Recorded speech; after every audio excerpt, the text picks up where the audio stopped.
Hello my students, आज की इस वीडियो के अंदर हम डिस्कस करने जा रहे हैं series combination of capacitors. Series combination में कैपेसिटर्स किस तरह से बिहेव करते हैं और इनकी इक्विवेलेंस कैपेसिटेंस क्या होती है उसको डिराइव करेंगे और इससे रिलेटेड जो इंपॉर्टेंट टर्म्स हैं, जो कंसेप्ट हैं, वो आपके साथ शेयर करेंगे। तो चलिए स्टार्ट करते हैं। सबसे पहले हम ये देखते हैं कि सीरीज कॉम्बिनेशन ऑफ कैपेसिटर होती क्या है। कैपेसिटर का सिंबल, ये दो पैरेलल लाइन जो है वो कैपेसिटर का सिंबल है। जब हम कैपेसिटर्स को इस तरह से अटैच करते हैं कि उसके एक साइड जो है वो दूसरे कैपेसिटर के साथ अटैच कर दें, दूसरे कैपेसिटर की वन साइड थर्ड कैपेसिटर के साथ अटैच कर दें, जैसा कि आपके सामने ये दिखाया गया है। अब इसमें इसकी राइट साइड, एक ये हमारे पास राइट साइड प्लेट है, ये उसकी लेफ्ट साइड प्लेट। अब इस लेफ्ट साइड प्लेट को दूसरे कैपेसिटर की प्लेट के साथ अटैच कर दिया। इस तरह से जब आप एंड टू एंड अटैच करते हैं कैपेसिटर्स को, तो इस तरह एंड टू एंड कैपेसिटर्स के अटैच करने को हम कहते हैं सीरीज कॉम्बिनेशन ऑफ कैपेसिटर। अब हम पढ़ेंगे कि सीरीज कॉम्बिनेशन के अंदर किस तरह से पोटेंशियल या चार्ज जो है उसमें वेरिएशन आती है या सेम रहते हैं, क्या होता है। सबसे पहले आपको ये बताएंगे, जब बैटरी जो है वो यहाँ पर हमने इसको यहाँ पर जरा बड़ा करके दिखाया था कि आपको समझ आए, फिर हम यहाँ से भी इसको सीखेंगे। ये तीन कैपेसिटर सीरीज में लगे हुए हैं। जब इसको हम बैटरी के पॉजिटिव टर्मिनल से कनेक्ट कर देते हैं और इस एंड को बैटरी के नेगेटिव टर्मिनल से कनेक्ट कर देते हैं, तो बैटरी क्या करती है, इस प्लेट की जो कैपेसिटर की जो ये वाली प्लेट है इसके ऊपर पॉजिटिव चार्ज स्टोर कर देती है। जब इस प्लेट के ऊपर पॉजिटिव चार्ज स्टोर होता है तो इसके करीब ये जो दूसरी प्लेट है, अब इसकी एक प्लेट और दूसरे कैपेसिटर की एक प्लेट, इन दोनों को हमने कनेक्ट किया हुआ, तो ये समझें कि ये एक बॉडी बन गई है ऐसे। अब ये एक बॉडी कंसीडर करें इसको, तो ये ओवरऑल न्यूट्रल थे।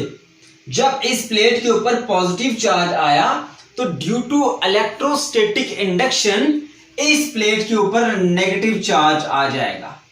कितना नेगेटिव चार्ज आएगा? जितना इस प्लेट के ऊपर पॉजिटिव चार्ज है। लेट्स सपोज कि इसको हमने Q पॉजिटिव चार्ज बैटरी ने इसको सप्लाई किया, Q पॉजिटिव चार्ज इसके ऊपर आया, तो इतना ही चार्ज इसकी इस प्लेट के ऊपर आ जाएगा -Q due to electrostatic induction.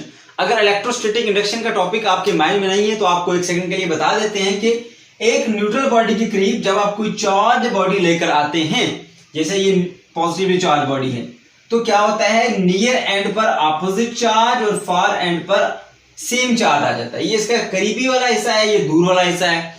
जो करीब वाला हिस्सा है उसके ऊपर नेगेटिव चार्ज यानी ऑपोजिट चार्ज आएगा और जो फार एंड है उसके ऊपर सेम चार्ज आएगा। इस तरह एक एंड नेगेटिव और एक एंड पॉजिटिव हो गया, तो इसको कहते हैं इलेक्ट्रोस्टैटिक इंडक्शन।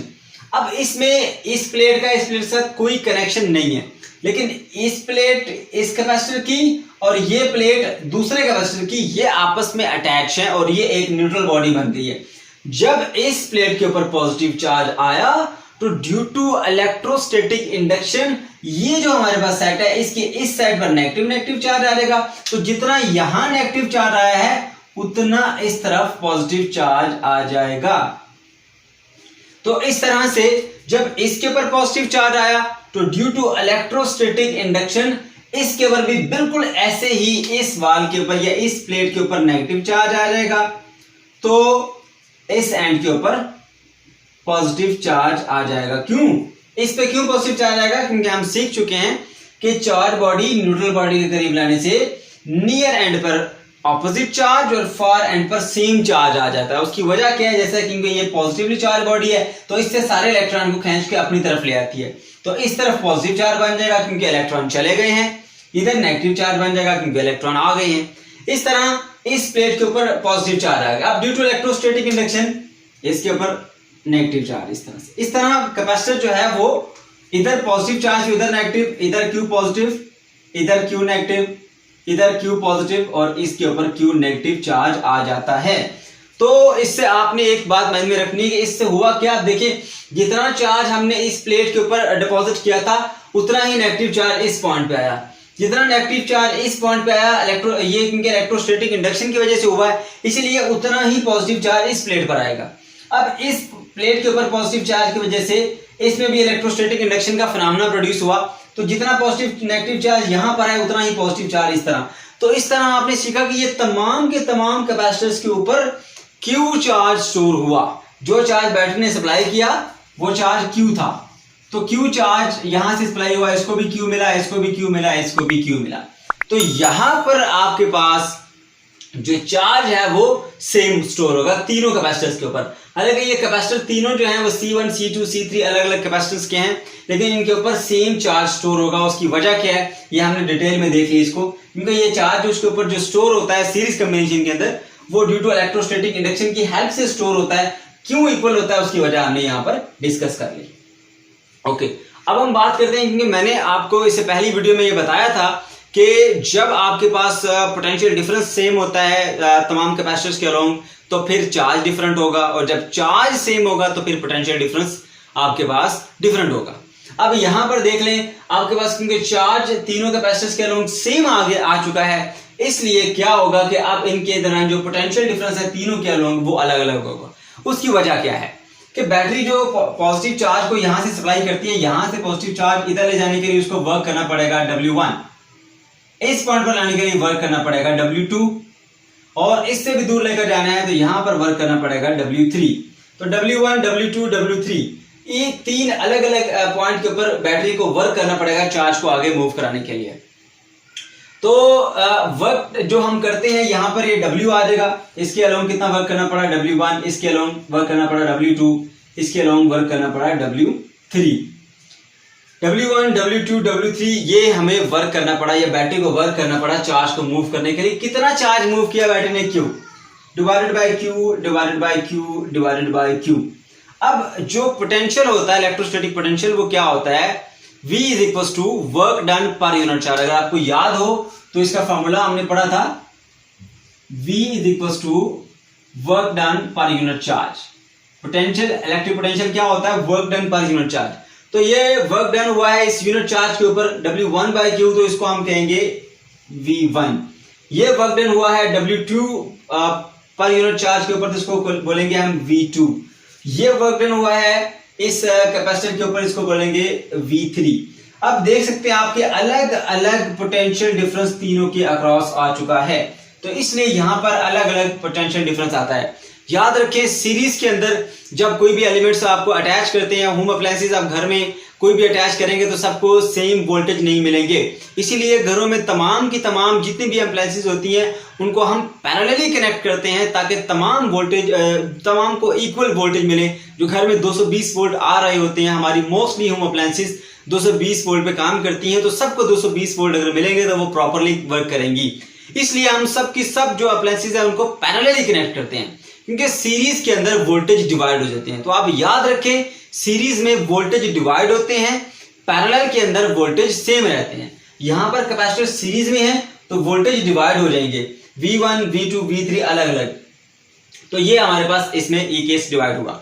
अब इसकी प्रॉपर्टीज को डिस्कस कर लेते हैं। पहली बात यह कि इनके अंदर जो तीनों कैपेसिटर्स के अलोंग जो चार्ज होगा वो बिल्कुल सेम स्टोर होगा। जो पहले कैपेसिटर के ऊपर चार्ज Q2, दूसरे पे Q2, पहले पे Q1, दूसरे पे Q2 और तीसरे पे Q3, तीनों के ऊपर same amount of charge store हुई, इसलिए हमने तीनों को एक ही नाम दे दिया वो Q का।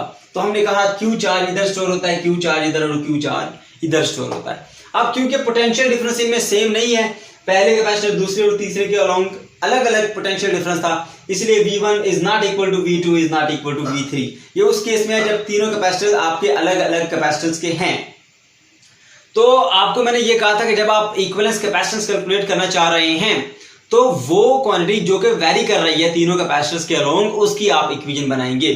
जैसे हमारे पास यहां पर चार्ज सेम है, पोटेंशियल डिफरेंस वेरी कर रहा है, तो आपने पोटेंशियल डिफरेंस को इक्वेशन बनानी है कि total potential difference supplied by the battery that is V, वो इक्वल होगी V1 plus V2 plus V3। जो टोटल पोटेंशियल बैटरी ने सप्लाई किया था उसका कुछ हिस्सा V1 यहां पर, V2 यहां पर और V3 यहां पर ड्रॉप हुआ। इस तरह से इसके अलोंग था, तो total potential V is equal to V1 plus V2 plus V3। अब पोटेंशियल डिफरेंस वेरी किया था तो उसकी इक्वेशन आ गई हमारे पास। अब आपने वही जो Q is equal to CV का फॉर्मूला है उससे वैल्यूज निकाल के यहां पर V1, V2 और V3 की वैल्यूज पुट करनी है। Q is equal to CV, capacitance का फॉर्मूला है, इसमें से अगर आप V की वैल्यू पुट करना चाह रहे हैं तो V की वैल्यू क्या होगी हमारे पास? V is equal to Q divided by V होता है, C होता है, Q डिवाइडेड बाय C। अब जब हम बात करेंगे V1 की, ये हमारे पास V1 है, V1 किस पॉइंट पर है, इस पॉइंट पर V1 है, उस पॉइंट पर कैपेसिटेंस क्या है C1, चार्ज कितना स्टोर हुआ Q। तो इसलिए जो आपके पास V1 होगा, V की जगह पर लिखेंगे V1, Q की जगह Q ही आएगा और C की जगह पर आएगा C1। इसलिए जो V1 है, V1 इज इक्वल टू आ गया हमारे पास Q डिवाइडेड बाय C1। इसी तरह जो आप Q2 की V2 की वैल्यू निकालेंगे, तो जब V2 पोटेंशियल है तो वहां पर कैपेसिटेंस C2 है और चार्ज जो है वहां पर Q स्टोर हुआ है, तो आपके पास वैल्यू आ जाएगी Q डिवाइडेड बाय C2। इसी तरह V3 की वैल्यू पुट करेंगे आप Q divided bye C3, Q divided bye C3। अब इसमें क्या चीज कॉमन है, इसमें चार्ज जो है वो कॉमन Q, तो आपने क्या कर लेना है, चार्ज को कॉमन ले लेना है। यहाँ पर ये मैंने चार्ज को कॉमन ले लिया, तो 1 divided by C1, 1 divided by C2, 1 divided by C3 बन गया।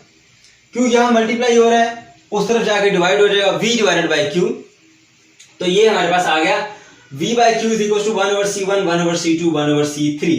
देखिए हमारे पास जो Q डिवाइडेड बाय हम कैपेसिटेंस के रिलेशन निकालते हैं, इसी में से Q is equal to CV है, तो C इज इक्वल टू क्या होगा, Q डिवाइडेड बाय V।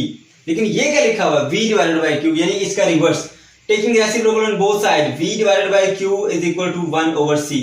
तो आप यहां से 1 over Q, V by Q की वैल्यू पुट कर देंगे 1 over C। 1 over C is equal to 1 over C1 plus 1 over C2 plus 1 over C3। ये था उन कैपेसिटर्स के लिए जब आपके पास 3 कैपेसिटर अटैच है। अगर 3 से ज्यादा कैपेसिटर भी अटैच है तो आप फिर भी इसके लिए यही फॉर्मूला यूज करेंगे। क्या होगा, सिर्फ इनमें नंबर ऑफ टर्म्स जो है वो बढ़ जाएंगी। अगर आपके पास n नंबर ऑफ कैपेसिटर्स हैं तो C1 over C1 plus 1 over C2 plus 1 over C3 dot dot चलते जाएंगे 1 ओवर Cn तक आप इन सबको ऐड कर लेंगे। तो इस तरह से आपके पास इक्विवेलेंस कैपेसिटेंस आ जाएगी।